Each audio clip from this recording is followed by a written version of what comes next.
Hi hello friends, എല്ലാ കൂട്ടുകാർക്കും പുതിയൊരു റിവ്യൂയിലേക്ക് സ്വാഗതം. അങ്ങനെ നമ്മുടെ ശ്രുതിയും അശ്വിനും തമ്മിൽ സംസാരിക്കില്ലെന്ന ഒരു വാക്കിൽ എത്തുവാട്ടോ. അങ്ങനെ അശ്വിൻ പിന്നെ സംസാരിക്കാൻ വേണ്ടിയൊക്കെ നോക്കും, പക്ഷെ ശ്രുതി അങ്ങനെയല്ല. ഒരു അക്ഷരം ശ്രുതി വായിന്ന് അശ്വിനോട് സംസാരിക്കുന്നത് ഭയങ്കര ശബ്ദം ചെയ്ത പോലെയാണ് ശ്രുതി നാളെ നടക്കാൻ പോണത്.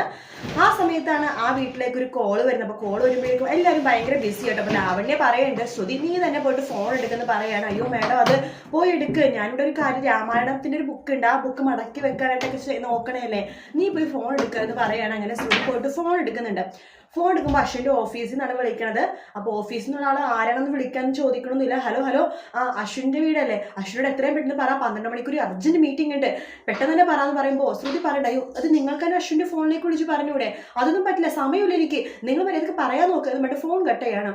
ശ്രുതിക്കാണെങ്കിൽ ഇത് എങ്ങനെ അശ്വിനോട് പറയുമെന്ന് അറിയില്ല. ശ്രുതി നോക്കുമ്പോഴേക്കും സമയം 11:50 ആയിട്ടോ.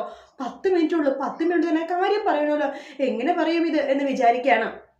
അപ്പോഴാണ് അശ്വിൻ അതിലേക്കൂടി പോണത് കാണുന്നത്. അപ്പൊ അശ്വിനോട് ഇങ്ങനെ പറയുന്നുണ്ട്, ഇങ്ങനെ കൈവച്ച് ഇങ്ങനെ കാണിക്കുന്നുണ്ട്. അപ്പൊ അശ്വിൻ എന്താന്ന് ചോദിക്കുമ്പോ 12, അതായത് സംസാരിക്കാണ്ട് ഇങ്ങനെ കാണിക്കും, 12 മണിക്ക് മീറ്റിംഗ് ഉണ്ടെന്ന് ഇങ്ങനെ ആക്ഷൻ വഴി കാണിക്കും. അപ്പൊ അശ്വിൻ ഇങ്ങനെ എന്താ ഒന്നും മനസ്സിലായില്ല എന്ന് പറയുമ്പോ 12 മണിക്ക് മീറ്റിംഗ് എന്ന ആക്ഷൻ കാണിക്കുമ്പോഴേക്കും ഇവർക്ക് വട്ടാണ് എന്ന് പറഞ്ഞിട്ട് അശ്വിൻ അവിടെ നിന്ന് പോകുക കേട്ടോ. ആ സമയത്ത് നമ്മുടെ ശ്രുതി നോക്കുമ്പോഴേക്കും അവിടെ ഒരു പേനയും പേപ്പറും ഇരിക്കുന്നുണ്ടാവും. ശ്രുതി പെട്ടെന്ന് ആ പേനയും പേപ്പർ എടുത്തിട്ട് അതിൽ എഴുതുവാണ്, 12 മണിക്ക് ഒരു അർജന്റ് മീറ്റിംഗ് ഉണ്ട്, കോള് വന്നിരുന്നു, എത്രയും പെട്ടെന്ന് 12 മണിക്ക് ഓൺലൈൻ വരണം എന്ന് പറഞ്ഞിട്ട് ഒരു പേപ്പറിൽ എഴുതി വെക്കുവാണ്.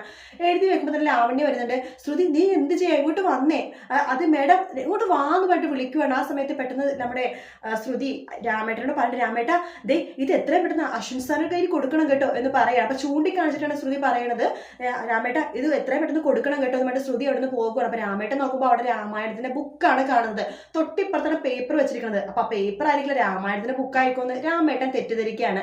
അങ്ങനെ രാമേട്ടൻ ആ ബുക്കായിട്ട് അശ്വിന്റെ അടുത്തേക്ക് പോകുവാണ്. എന്താ രാമേട്ട, ഇത് ഇങ്ങോട്ട് തരാൻ പറഞ്ഞു. ഇത് തരാൻ പറഞ്ഞു, ആര് പറഞ്ഞു? ശ്രുതി മോള്. ഇതെന്താ, ഇത് രാമായണോ? രാമായണം എന്നോട് എനിക്ക് തരാൻ പറഞ്ഞു. അതെ, ഇവളുടെ ഒരു കാര്യം എന്ന് പറഞ്ഞാൽ രാമായണം നോക്കുന്നുണ്ട്. അതിനുശേഷം അശ്വിൻ എന്താണ് വാങ്ങിച്ചവിടെ വെക്കുവാണ്.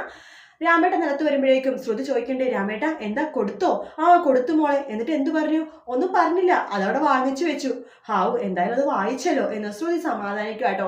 നാളെ അപ്പൊ ആ ഒരു ഭാഗമാണ് ഇങ്ങനെ കാണിക്കുന്നത്. ആക്ഷൻ വഴി സംസാരിക്കുമ്പോഴുള്ള ആ ഒരു തെറ്റും പരിഭവവും ഒക്കെ പരസ്പരം പറയണ ഭാഗങ്ങളൊക്കെയാണ് കേട്ടോ നാളെ കാണുന്നത്. പക്ഷെ അശ്വിന് ശ്രുതി അടുത്ത് പരിഭവവും ദേഷ്യവും ഇല്ല കേട്ടോ. അശ്വിൻ വീണ്ടും സംസാരിക്കാൻ ശ്രമിക്കും, പക്ഷെ ശ്രുതിയാണ് സംസാരിക്കാതെ ഇരിക്കുന്നത്. എന്തായാലും കാത്തിരുന്ന് കാണാം. വീഡിയോ ഇഷ്ടപ്പെട്ടെങ്കിൽ ലൈക്ക് ചെയ്യാൻ മറക്കരുത്, സബ്സ്ക്രൈബ് ചെയ്യാൻ മറക്കരുത്. മറ്റൊരു വീഡിയോ നാളെ രാവിലെ കാണാം. അതുവരെ good night, take care, bye bye.